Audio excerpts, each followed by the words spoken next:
Hello, my name is Raymond, and my research is on the impact of COVID-19 on British Columbia's education assistants' stress levels. Introduction.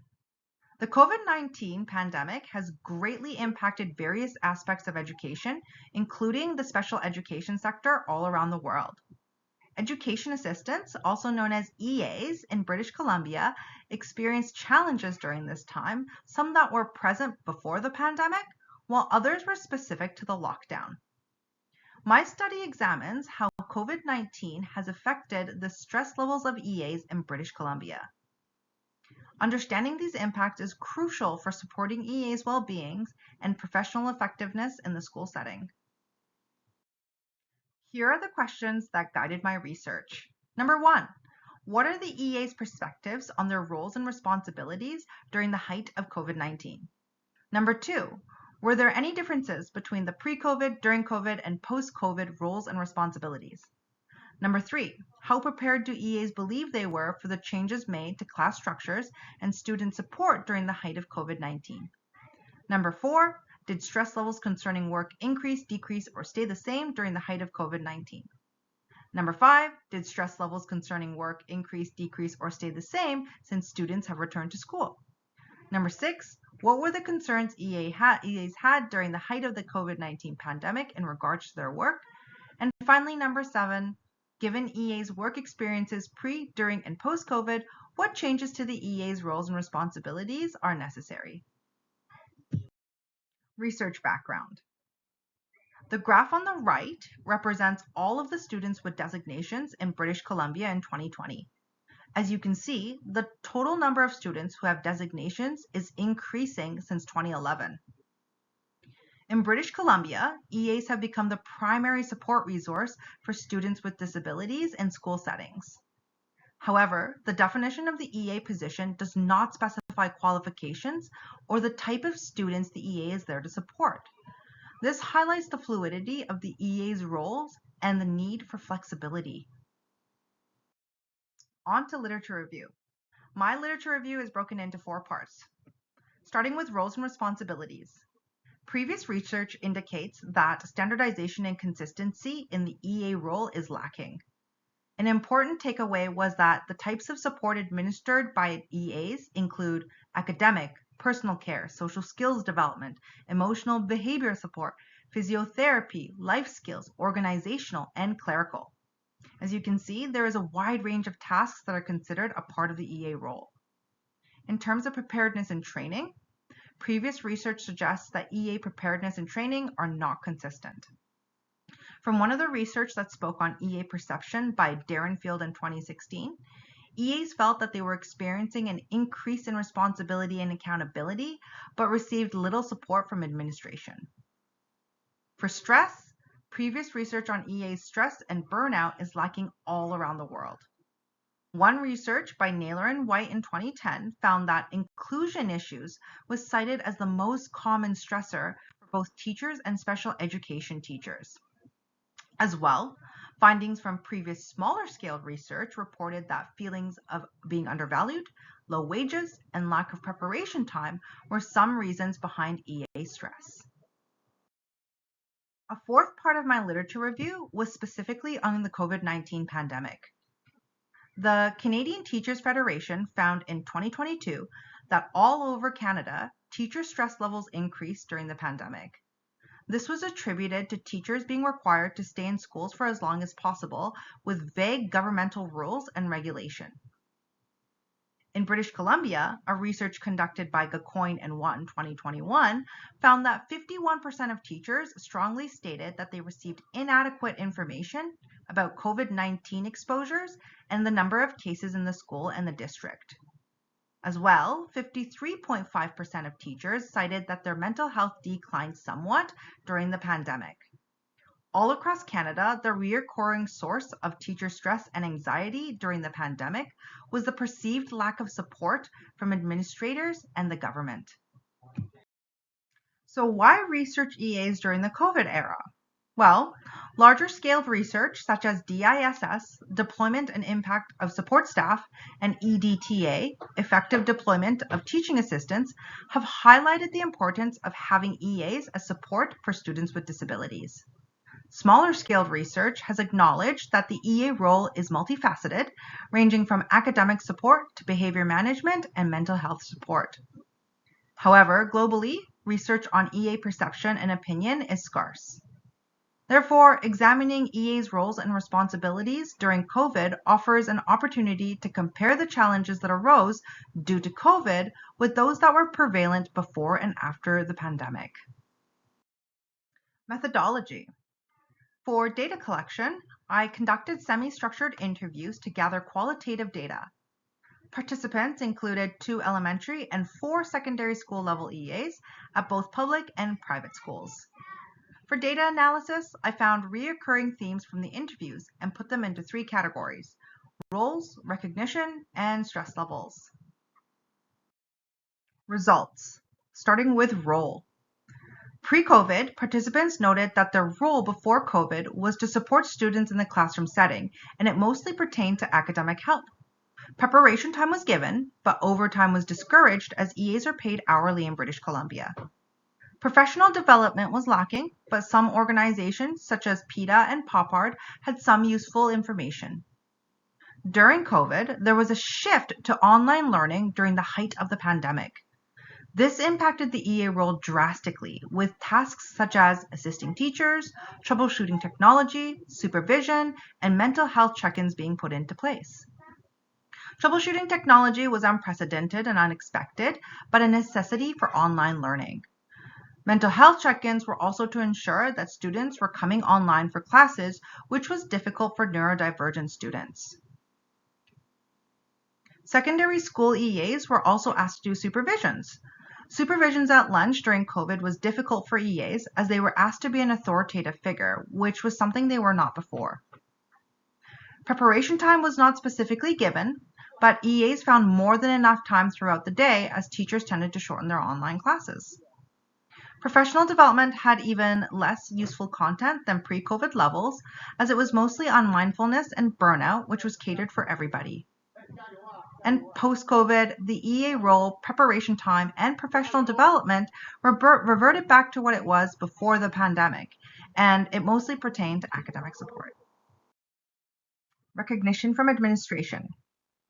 Pre-COVID, at both elementary and secondary school levels, there was little to no interaction with administration unless issues could not be addressed by the department head first.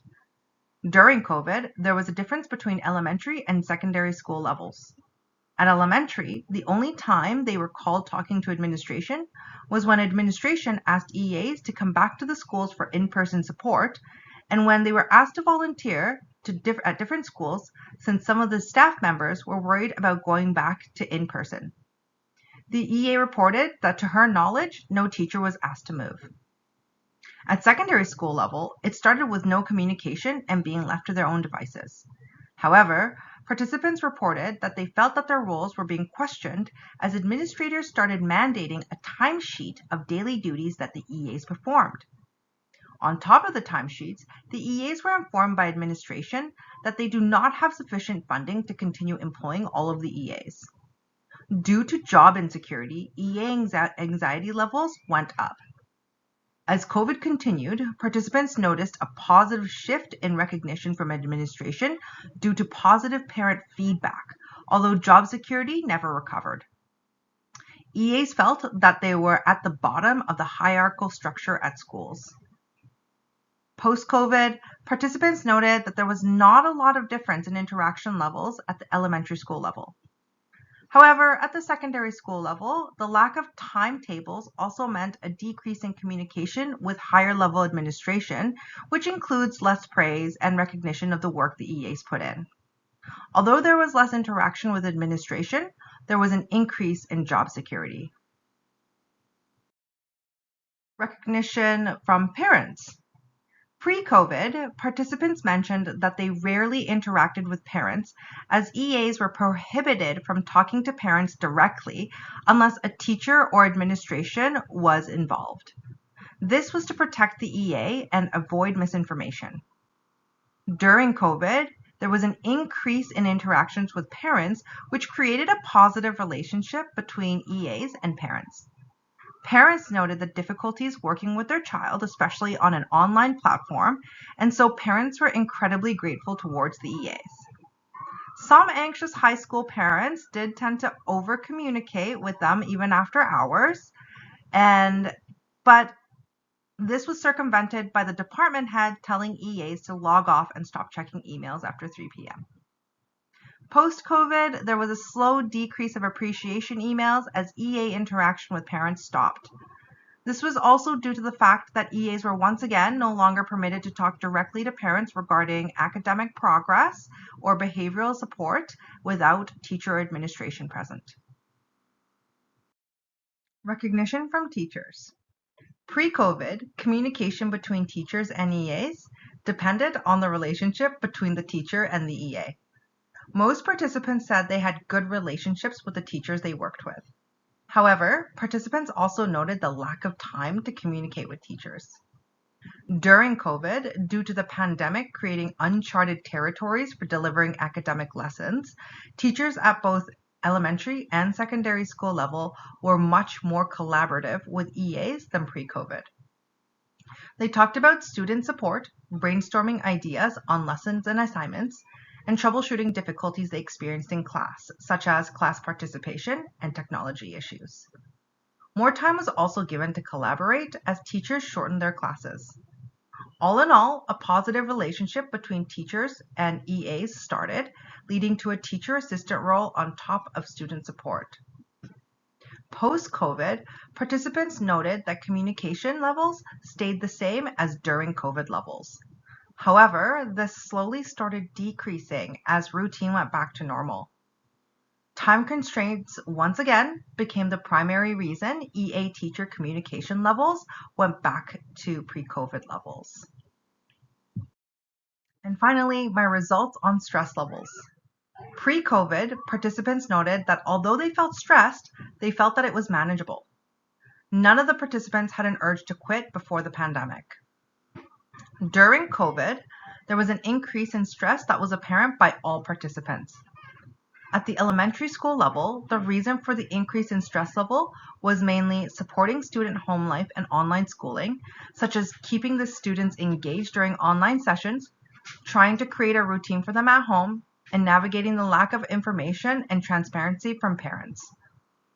At the secondary school level, the reasons were the stressful nature of the job itself, the changes in the EA job without clear guidelines, and the uncertainty of job security.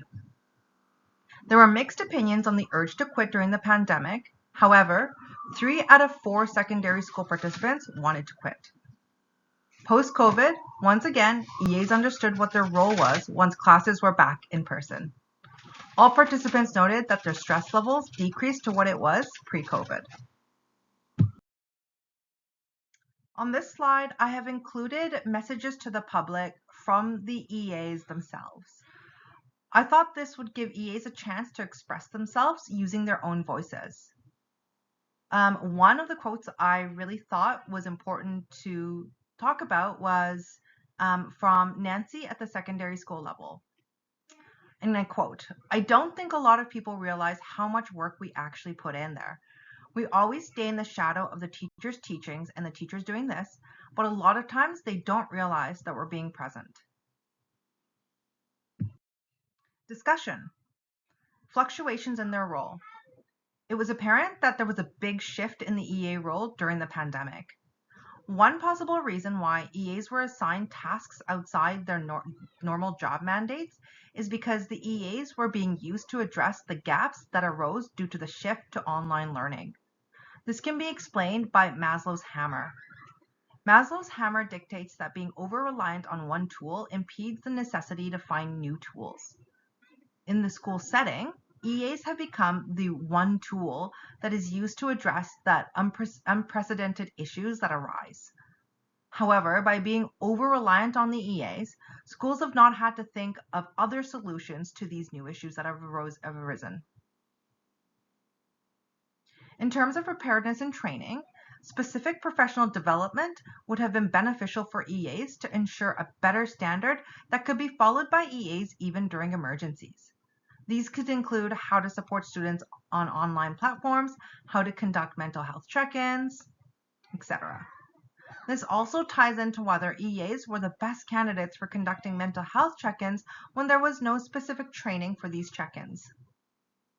To ensure that the services provided to students with disabilities are meaningful to each individual and cater to their needs, the entire education team must have the same understanding of what the EA role actually entails.